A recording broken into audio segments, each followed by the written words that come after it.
Hello friends, welcome to my YouTube channel. तो आज के इस वीडियो लेक्चर में हम देखेंगे ordinary differential equation more than two variables, जिसका हमने ये टाइप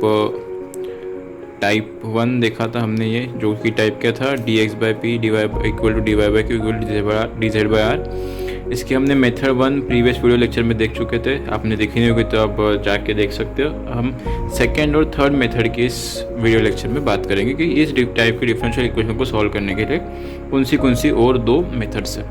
फिर से कहता हूँ, मेथड्स नहीं, ऑब्जर्वेशन से सारे। हमने किसी ऑब्जर्वेशंस को कैसे याद रखें, इसलिए स्पेसिफिक ऑब्जर्वेशन को बोल दे कि इसे मेथड का नाम दे दो एंड हम उसे मेथड के तौर पे पढ़ते हैं, बट सारे ऑब्जर्वेशन है, ठीक है। तो ये बात ध्यान में रखना। हमने देखा था कि मेथड 1 में देखा था कि d x by p is equal to d y by q is equal to d z by r. इसको ही हम किसी मल्टीप्लायर से मल्टीप्लाई करते हैं, p dash d x p dash q dash d y q dash r dash d z r dash and finally कोई ये किसी कांस्टेंट के बराबर होगा एक। एंड फाइनली हम इसे फिर सबको ऐड कर देते, p dash d x plus q dash d y plus r dash d z divide में p dash q dash plus r dash become equal to a. और फिर हम डिनोमिनेटर ये टर्म 0 आती होंगी तो फिर हम मेथड 1 के अकॉर्डिंग इसे सॉल्व करते थे। 0 आएंगी तो सिर्फ ये डिफरेंशियल इक्वेशन बचेगा, फिर से इजीली हम सॉल्व कर सकते थे। लेकिन अगर इफ़ ये जो पी डैश और क्यू डैश प्लस ये आर डैश अगर इक्वल टू 0 ना हो, अगर ये 0 ना बन रहा हो, कुछ भी जुगाड़बानी करने के बाद भी 0 नहीं बन रहा हो, तो क्या करेंगे हम। तो हमने ये रेशोज़ देखे थे। हमने एक पढ़ा था प्रीवियस वीडियो लेक्चर में भी कि 1/2 हो या फिर 3/4 हो, 3/6, 1/2, 3/6 या 4/8।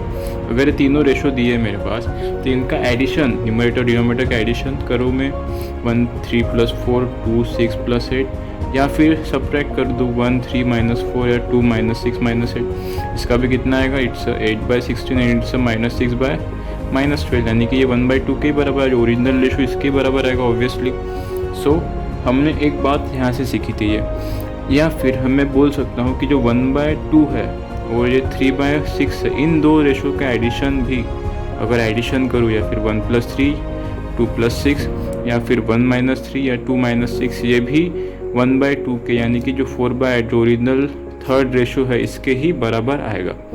ये हमें पता है, या फिर हम ऑब्जर्वेशन से समझ भी सकते हैं, उसके ही बराबर आएगा। 1/3 इट्स 4/10 एंड इट्स -2/-4 1/2 के ही बराबर आएगा।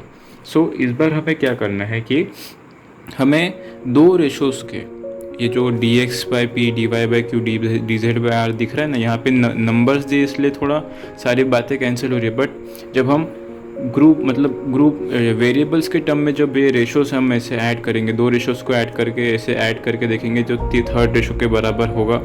फिर कुछ कॉमन टर्म्स भी आएंगे, कुछ टर्म कैंसिल भी होंगे, कुछ वेरिएबल भी सेपरेट कर पाएंगे उस हिसाब से। इसलिए हम अब इस मेथड में क्या करेंगे कि दो रेशोज़ को, दो जो सिमिलर रेशोज़ हमें लग सकता है कि उन दो रेशोज़ के बीच में एडिशन सब्ट्रैक्शन करने के बाद थर्ड रेशो के बराबर कुछ आ सकता है, फिर कुछ कैंसिलेशन वगैरह हो सकता है, ये ऑब्जर्व करेंगे हम, उस हिसाब से हम इसे सॉल्व करेंगे। सो इस मेथड में वही करना है कि हमें ग्रुप बनाना है, इसलिए हम इस मेथड को ग्रुपिंग का भी नाम दे सकते हैं, ग्रुपिंग मेथड भी बोल सकते हो आप। हमें ग्रुप बनाना है। इस बार जो रेशोज़ है ना, 3 रेशोज़ में से कोई 2 रेशो को पकड़ना है, उनका ग्रुप बनाना है एंड फाइनली फर्दर सॉल्व करना है। इन 2 रेशोज़ में सपोज में हो सके कि d x plus d y p plus q become equal to d z by r, ऐसा कुछ करने से मैं इजीली सॉल्व कर पा रहा हूँ शायद। या फिर ये दोनों रेशो को ले सकते हैं, या d x by p d z by r, इन 2 रेशो को ले सकते हैं। कोई भी 2 रेशो हमारे कन्वीनियंट के हिसाब से, क्वेश्चन के अकॉर्डिंग। ओके, सो एक सॉल्व नहीं करते, सिर्फ क्वेश्चन देखते हैं कि कैसे सेपरेट करना है। अगर मेरे पास कोई क्वेश्चन दिया रहा है एक कि d x x z minus y d y y z minus x and d z 1 - z²। अब इस क्वेश्चन में देखते हैं हम क्या करेंगे। अब मुझे दिख रहा है कि डिनोमिनेटर में 0 बन रहा है क्या? नहीं बन रहा है, क्योंकि यहाँ पे जेड स्क्वायर की टर्म है, यहाँ पे स्क्वायर टर्म तो कुछ दूसरी है ही नहीं। और ऊपर से सबसे मुश्किल बात होगी कि 1 को कैसे बैलेंस करें। यहाँ पे 1 बनाना चाहे तो x से डिवाइड करना पड़ेगा, लेकिन ये वाई जेड बाई एक्स को कहाँ से बैलेंस करें फिर। यहाँ पे 1 बनाना है तो y को y से मतलब डिवाइड करना पड़ेगा y से। सो एक्स जेड बाई वाई बचेगा, तो यहाँ पे कैसे बैलेंस करें। सो डिनोमिनेटर में कुछ भी करके 0 नहीं बन रहा है। सो दूसरी मेथड हम अपनाएंगे कि ग्रुपिंग। अब देखो मैं यहाँ पे डायरेक्ट मतलब इन दो रेशोज़ का ही ग्रुप बनाना है, लेकिन हो सकता है कि ये इन दोनों को भी बना सके, मतलब किसी और क्वेश्चन में इन दोनों को भी बनाने की नौबत आ सके। लेकिन यहाँ पे डायरेक्ट इन दोनों का ग्रुप बना के कैसे सॉल्व कर सकते हैं वो देखते हैं। अगर मैंने इन दोनों का ग्रुप बनाया और मैं इसे लिखता हूँ कि d x plus d y x z minus y plus y z minus x become equal to d z 1 minus z square. कुछ गलत लिखा, इस 1 को मैं 1 स्क्वायर भी लिख सकता हूँ। ओके, सबसे पहले इधर देखते हैं कि d x plus d y x z, और एक्स से एक्स कॉमन निकाल सकता हूँ मैं। एक्स कॉमन निकालो तो क्या बचेगा, z minus 1 minus y plus y z से मैं अगर माइनस वाई कॉमन निकालूँ तो यहाँ पे मतलब क्या बचेगा, minus z plus 1, sorry z minus 1 बचेगा। सही लिखा ना मैंने, प्लस जेड, हाँ प्लस वाई निकालूंगा अगर कॉमन तो जेड माइनस 1 बचेगा, y z n minus y z n minus y. Okay, so यहाँ पे राइट हैंड साइड में डी जेड, ये 1 स्क्वायर और माइनस जेड स्क्वायर यानी कि a square minus b square का फॉर्मूला है। इसे मैं 1 माइनस जेड 1 प्लस जेड लिख सकता हूँ। ए स्क्वायर माइनस बी स्क्वायर को मैंने ए माइनस बी ए प्लस बी में लिख दिया। कुछ गलत किया? नहीं, लिख सकता हूँ मैं। यहाँ पे z minus one common bracket है, कॉमन निकाल लो। So d x plus d y divide में z minus 1 common bracket, x plus y common bracket, इससे d z 1 minus z 1 plus z. मुझे यहाँ पे 1 माइनस जेड दिख रहा है, यहाँ पे जेड माइनस 1 है, तो यहाँ पे माइनस से मल्टीप्लाई कर दिया, सो साइन चेंज हो जाएंगे। सो अगर मैंने इस टर्म को अगर मैंने माइनस से मल्टीप्लाई कर दिया तो क्या बचेगा, माइनस ऑफ, और उससे ऊपर ले गया माइनस को तो d z plus d x plus d y 1 minus z x plus y as it is. यहाँ पे d z 1 minus z and this is 1 plus z. So finally 1 minus z cancel out हो गया। बचेगा क्या मेरे पास, minus d x plus d y, नीचे x plus y and d z 1 plus z. Z का वेरिएबल जेड के साथ है, एक्स प्लस वाई के वेरिएबल एक्स प्लस वाई के साथ है। फाइनली मैं लिख सकता हूँ इसका minus log of x plus y, इसका log of 1 plus z and plus log c. इस तरीके से इसका हेल्प होगा। हम फाइनली और थोड़ा फर्दर लॉग की टर्म में सॉल्व कर सकते हैं, फाइनल आंसर ले सकते हैं। ये टर्म नहीं समझोगे अगर आपको कि माइनस डी एक्स मतलब d x plus d y x plus y को मैंने लॉग एक्स प्लस वाई कैसे डायरेक्ट लिख दिया। सो अगर कंसिडर करते कि एक्स प्लस वाई को अगर मैंने पी पकड़ लिया, सपोज पी कंसिडर कर लिया मैंने, पी वेरिएबल हमने ऑलरेडी ले चुका है, तो एक्स प्लस वाई को सपोज एच कंसिडर कर लिया। इसका डेरिवेटिव कितना हो जाएगा, d x plus d y become equal to d h. So इसी में पुट कर दो सीधा d x plus d y की वैल्यू कितनी हो गई, डी एच हो गई, एंड एक्स नीचे एक्स प्लस वाई की वैल्यू कितनी एच हो गई। इसका इंटीग्रेशन क्या लिखेंगे, लॉग एच, तो एच की जगह फिर से एक्स प्लस वाई रिप्लेस कर दो, log of x plus y. बस वही लिखा है मैंने और कुछ नहीं लिखा। ओके, सो इस तरीके से हम सॉल्व करेंगे। क्या किया था मैंने पहले, जो थी टर्म उसमें से इन दोनों को एडिशन के, इन दोनों को ग्रुप बनाए, एडिशन के एंड फर्दर सॉल्व किया। अब इसमें और एक है कि जैसे ऐड कर सकता हूँ मैं, वैसे सब्ट्रैक्ट भी कर सकते हैं, ज़रूरी थोड़ी 1 प्लस 3 भी कर सकते हैं, 2 प्लस 6 भी कर सकते हैं, 1 माइनस 3 2 माइनस 6 भी कर सकते हैं। ऐड और सब्ट्रैक्ट दोनों पॉसिबल है, 2 ऑपरेशन में कर सकता हूँ परफॉर्म, बट क्वेश्चन के अकॉर्डिंग देखना पड़ेगा। यहाँ पे माइनस करने के बाद भी ना एक सोल्यूशन मिल सकता है हमें, कैसे देखते हैं। क्वेश्चन क्या था मेरे पास, फिर से लिख देता हूँ यहाँ पे, d x divide by x z minus y become equal to d y by y z minus x become equal to d z 1 minus z square. अब मैं क्या करता हूँ, माइनस करते हैं इस बार। So d x minus d y, ये मेरा पहला सोल्यूशन हो गया। Okay, d x minus d y x z minus y z plus x. Okay, यहाँ पे डी जेड, इसे मैं 1 माइनस जेड और 1 प्लस जेड लिख सकता हूँ, हमने पहले ही देख चुके थे हम। So d x minus d y, यहाँ पर क्या हो जाएगा, इन दोनों में से x कॉमन निकालो, z प्लस 1 बचेगा, इन दोनों में से y कॉमन निकालो माइनस वाई, तो ये अंदर z प्लस 1 बचेगा। ये d z 1 minus z and 1 plus z की टर्म कॉमन रहेगी। So d x minus d y x minus y common, z plus 1 d z 1 minus z and it's z plus one, one plus z को z plus one लिखा मैंने, तो z plus one finally cancel, so d x minus d y x minus y d z y one minus z. समझ में आ गया? इस तरीके से सॉल्व करेंगे। ज़रूरी नहीं है यहाँ पे कि इस पर्टिकुलर क्वेश्चन में ऐड करने के बाद भी एक सोल्यूशन मिल रहा है, सेपरेट करने के बाद भी एक सोल्यूशन मिल रहा है। तो कभी कभी ऐसा होता है कि जो फर्स्ट सोल्यूशन निकालते हैं ना ग्रुपिंग मेथड से, उसका ही हेल्प सेकेंड, मतलब उसकी ही वैल्यूज पुट करके हम सेकंड सॉल्यूशन भी फाइंड कर सकते हैं क्वेश्चन के अकॉर्डिंग, ना सिर्फ ऑब्जर्वेशन। ज़रूरी नहीं है कि हमेशा प्लस करने के बाद और माइनस करने के बाद ही दो सॉल्यूशन मिलने वाला है, ऐसा होगा नहीं। ठीक है, इस पर्टिकुलर क्वेश्चन में मिल रहा है तो अच्छी बात है। सो इसे फर्दर वो सॉल्व कर लेते हैं। इसका इंटीग्रेशन कितना हो जाएगा, log of x minus y is equal to log of one minus z, and it's minus sign रहेगा, माइनस जेड का डेरिवेटिव -1, नीचे से -1 ऊपर मल्टीप्लाई कर दिया, plus it's log of c. So ये मेरा हो जाएगा सेकंड सॉल्यूशन। फर्दर हम सॉल्व करते बैठेंगे, छोड़ो से इस तरीके से सेकंड सॉल्यूशन निकल। और एक एग्जांपल लेते हैं, आपको बेटर क्लियर होगा।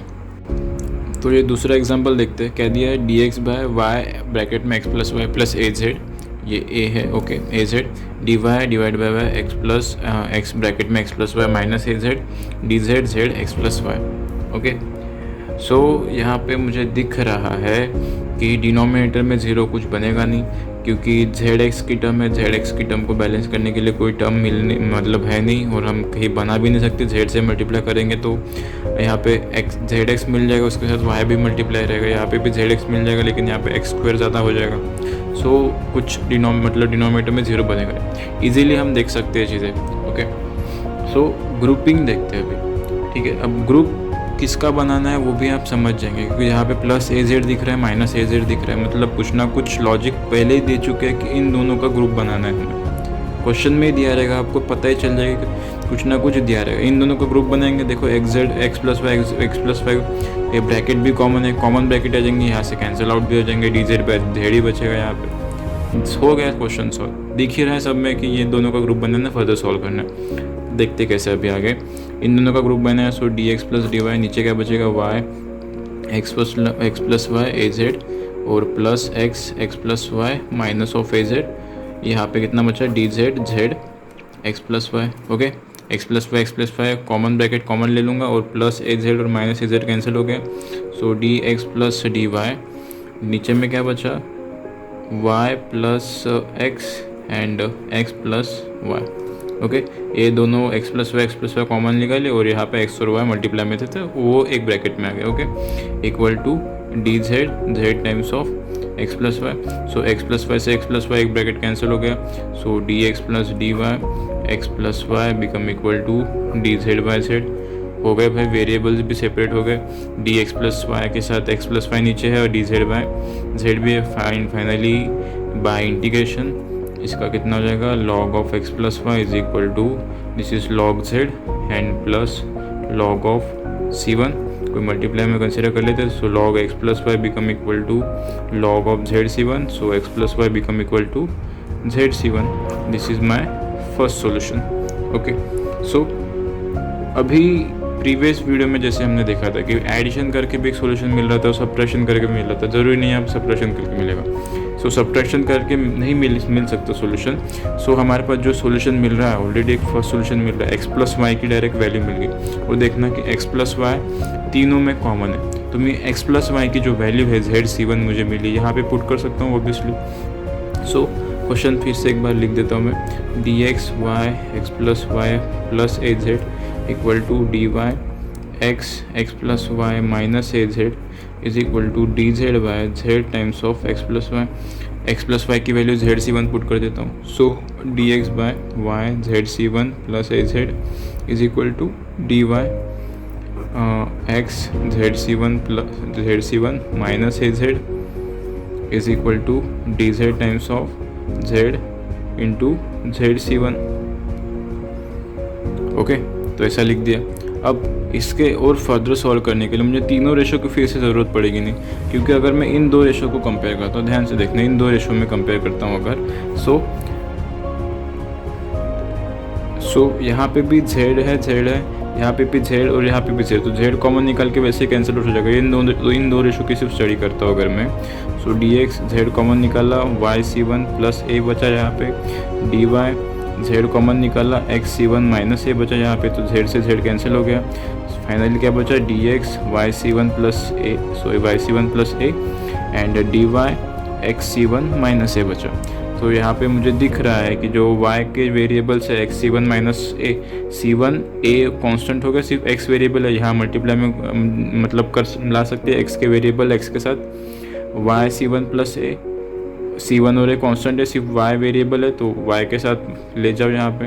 सो x c1 minus a dx become equal to y c1 plus a dy, variable सारे सेपरेट होकर फाइनल इंटीग्रेशन करेंगे कितना हो जाएगा, x square by 2 c1 minus ax become equal to y square by 2 c1 plus ay plus c2।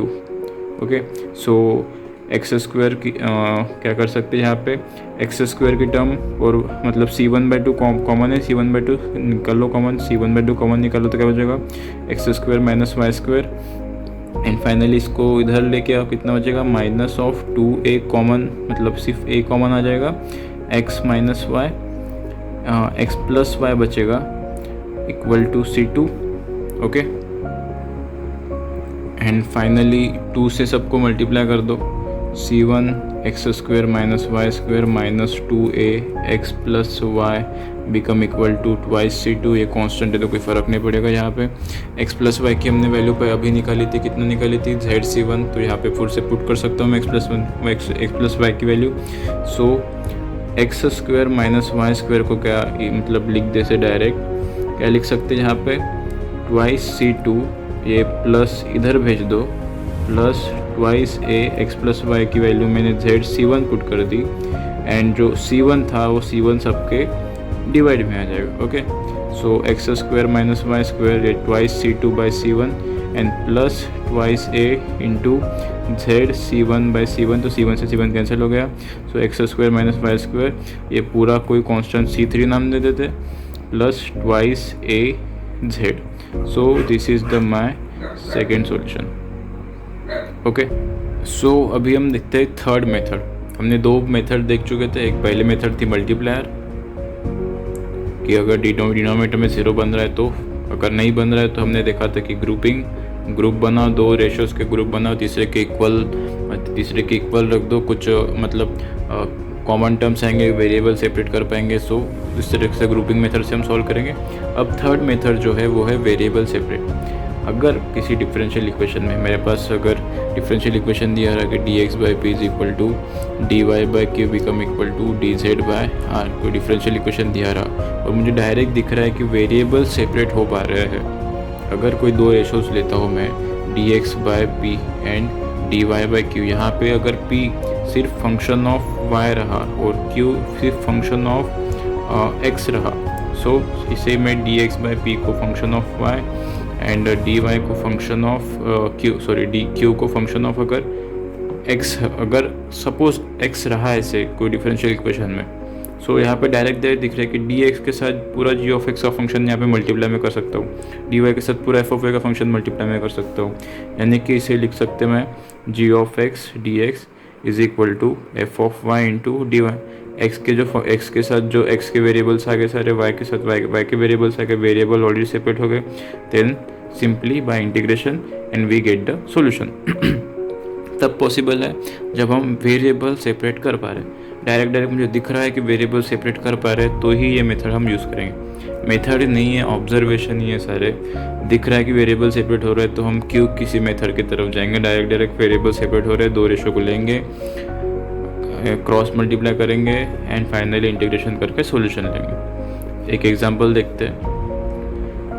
Example क्या दिया है कि dx by x plus z become equal to dy by y become equal to dz by z plus y square. अब यहाँ देखो ये तीनों ratio दिए, डिनोमिनेटर में 0 बनेगा क्या, वहाँ पे वाई स्क्वायर है, बैलेंस करने के लिए यहाँ पे वाई स्क्वायर, मतलब कोशिश कर सकते हैं डिनोमिनेटर में 0 बनने की, बट इससे भी आसान तरीके से अगर मुझे दिख रहा है कि dy बाय y, यहाँ पे y का वेरिएबल तो ऑलरेडी सेपरेट है, यहाँ पे dz by z plus y square, यानी कि अगर मैं इन दो रेशोज़ लूँ तो इन दो रेशोज़ में x कोई वेरिएबल ऑलरेडी है नहीं, x वेरिएबल है यहाँ पे नहीं है, सो ये इन दो रेशोज़ को मैं लेकर के सॉल्व कर सकता हूँ, क्योंकि यहाँ पे y और z ये दोनों जो वेरिएबल्स है ऑलरेडी इन्हीं दो रेशोज़ में है। इन दो रेशोज़ में x कोई तीसरा वेरिएबल नहीं है, तो इन दो रेशोज़ को मैं मतलब फर्दर सॉल्व कर सकता हूँ इन दो रेशोज़ से। यहाँ पे डिनोमिनेटर में 0 बनाने की कोशिश कर सकते हैं हम, उसका मतलब उस हिसाब से भी हम इसका एक सोल्यूशन निकाल सकते हैं, लेकिन हम यहाँ पे वेरिएबल सेपरेट भी इजीली कर पा रहे हैं, इसलिए वेरिएबल सेपरेट करके देखते हैं, क्योंकि उसी मेथड वो मतलब वही मेथड हम देख रहे हैं। सो यहाँ पे मैंने लिख दिया कि dy by y become equal to dz by z plus y square. So थोड़ी मल्टीप्लाई कर दो, z dy plus y square dy become equal to y dz। इसे थोड़ा मैं y से डिवाइड कर देता हूँ। सो कितना हो जाएगा, ये z बाय वाई स्क्वायर से अगर डिवाइड कर देता हूँ, वाई स्क्वायर से डिवाइड कर देते हैं, so z by y square dy plus dy minus of 1 by y dz become equal to 0। ये z by y square dy minus 1 by y dz और ये प्लस dy को इधर लिख के इक्वल टू 0। ठीक है। सो यहाँ पे एक ऑब्जर्व करने वाली बात है कि ये जो ये दिख रहे हैं ना, ये पूरी टर्म क्या है, ये पूरी term indirectly derivative of z by y, इसका ही डेरिवेटिव लिखा है यहाँ पे। अगर मैंने 1 बाय वाई को फर्स्ट फंक्शन मान लिया और z को सेकंड फंक्शन मान लिया, तो इसका डेरिवेटिव क्या आएगा, first function into derivative of second function, मतलब कि z प्लस सेकंड फंक्शन, यानी कि जो 1 बाय वाई था, इसने first function to derivative of second function मतलब dz हो गया, and second function z and first function 1 by y का derivative minus 1 by y square, यानी कि 1 by y dz minus of 1 by, यहाँ पे dy से भी मल्टीप्लाई रहेगा, सॉरी, यहाँ पे z by y square into dy। यही टर्म यहाँ लिखिए, सिर्फ माइनस कॉमन निकाल दो एंड मल्टीप्लाई कर दो। सो यही टर्म यहाँ पे लिखिए, पूरे के पूरे टर्म। सो माइनस से मल्टीप्लाई करने के बाद क्या आएगा यह इस टर्म में कि 1 बाय वाई सामने आ जाएगा dz minus of z by y square dy and minus dy become equal to 0 हो जाएगा। तो ये पूरी टर्म क्या है, derivative of z by y minus dy become equal to 0। तो वेरिएबल साइज सेपरेट हो गया बाय इंटीग्रेशन, ये z by y minus y become equal to c1। So y से मल्टीप्लाई करते तो z minus y square become equal to c1y। तो z की value कितनी आ गई यहाँ से, c1y प्लस वाई स्क्वायर। सो यहाँ पे मैंने इस तरीके से z की वैल्यू फाइंड की। क्या किया मैंने, dx बाई dy यहाँ पे दिख रहा था कि वेरिएबल सेपरेट हो रहे हैं, इन दो रेशोज़ में कोई x की टर्म है नहीं, तो ये इन दो रेशोज़ को लेकर के मैं सॉल्व कर सकता था फर्दर। सो वैसे मैंने सॉल्व किया, फाइनली आया। तो ये किसकी वैल्यू थी, derivative of z by y की वैल्यू। तो ये सारे ऑब्जर्वेशन से आ गए, सारी प्रैक्टिस से आएगा। प्रैक्टिस करोगे ना, पता चल जाएगा कि इसका डेरिवेटिव है, यहाँ पे आपको मतलब समझ में आ जाएगा किसी ना किसी टर्म का डेरिवेटिव है। आप मतलब कुछ ना कुछ ट्राई करके सॉल्व करने की कोशिश करोगे। फाइनली वो वैल्यू सब्स्टिट्यूट की and finally z is equal to c1y plus y square. अब देखो कि z की वैल्यू मुझे y के टर्म में मिल गई है।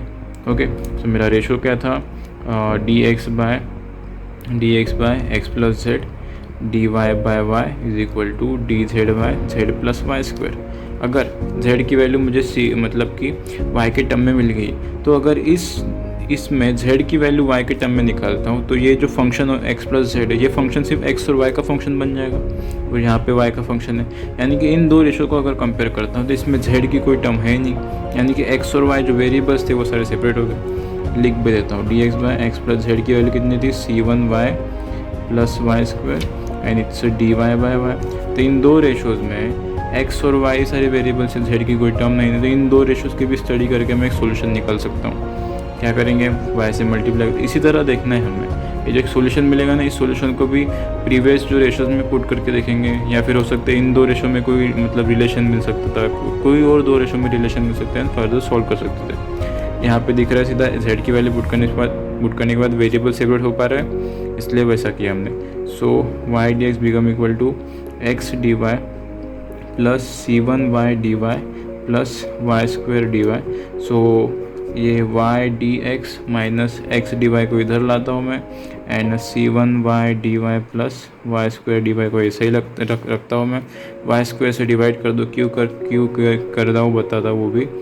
सो यहाँ पे वाई स्क्वायर से डिवाइड, तो ये कितना बचेगा, 1 by y dx minus x by y square dy become equal to c1 by y dy plus d y. Okay, इस रेशो को ऑब्जर्व करो, इस टर्म को ऑब्जर्व करो। ये कहीं ना कहीं ये फर्स्ट इक्वेशन दिया, ये कहीं ना कहीं मुझे derivative of x by y दिख रहा है। Derivative of x by y कितना हो जाएगा, 1 बाय वाई को फर्स्ट टर्म कंसिडर किया तो 1 by y first term, derivative of second मतलब d x, plus second term 1 by second term कितनी थी, सेकेंड टर्म एक्स थी, so derivative of 1 by y minus 1 by y square into d y, so 1 by Y d x minus x by y square into d y. ठीक है, derivative of x by y यही term यहाँ दी है, सो यहाँ पे direct put कर सकते हो derivative of x by y. So derivative of x by y हो गया equal to C1 d y by y plus d y, सारे वेरिएबल सेपरेट हो गए।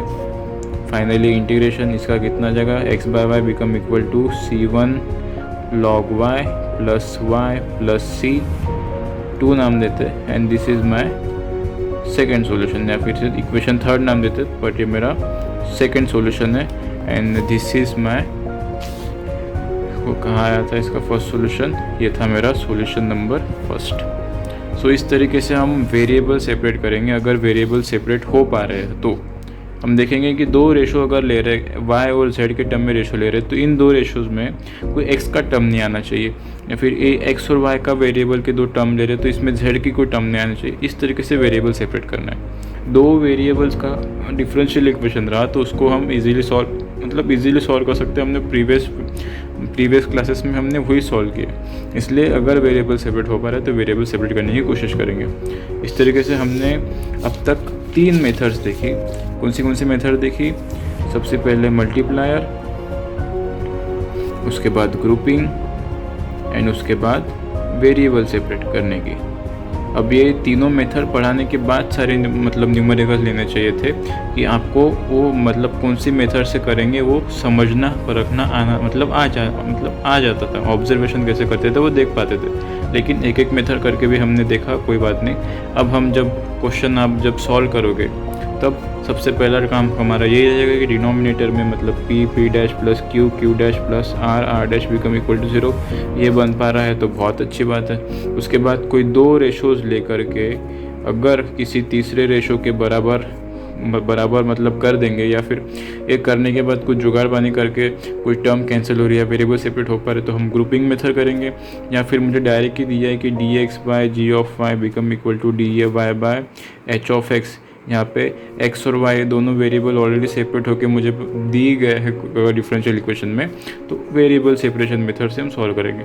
और हर मेथड हर डिफरेंशियल इक्वेशन के हमें 2 सॉल्यूशन फाइंड करना है। ओके, सो इस तरीके से ये जो फर्स्ट टाइप है, कौन सा टाइप था, dx by p become equal to dy by q is equal to dz by r, इस टाइप के डिफरेंशियल इक्वेशन को इन 3 मेथड से हम सॉल्व करेंगे। अगले वीडियो लेक्चर में, ये तो था हमारा टाइप 1, अगले वीडियो लेक्चर में हम टाइप 2 के ऊपर बात करेंगे, जिसे हम कहते हैं पीफेफियन डिफरेंशियल इक्वेशन, जिसका टाइप होता है p d x plus q d y plus r d z become equal to 0। इस टाइप के डिफरेंशियल इक्वेशन कैसे सॉल्व करते हैं वो सब हम आगे के आने वाले वीडियो लेक्चर में देखेंगे। तब तक के लिए राह देखो and thanks for watching this video. जय हिंद। अगले वीडियो लेक्चर में फिर मिलते हैं।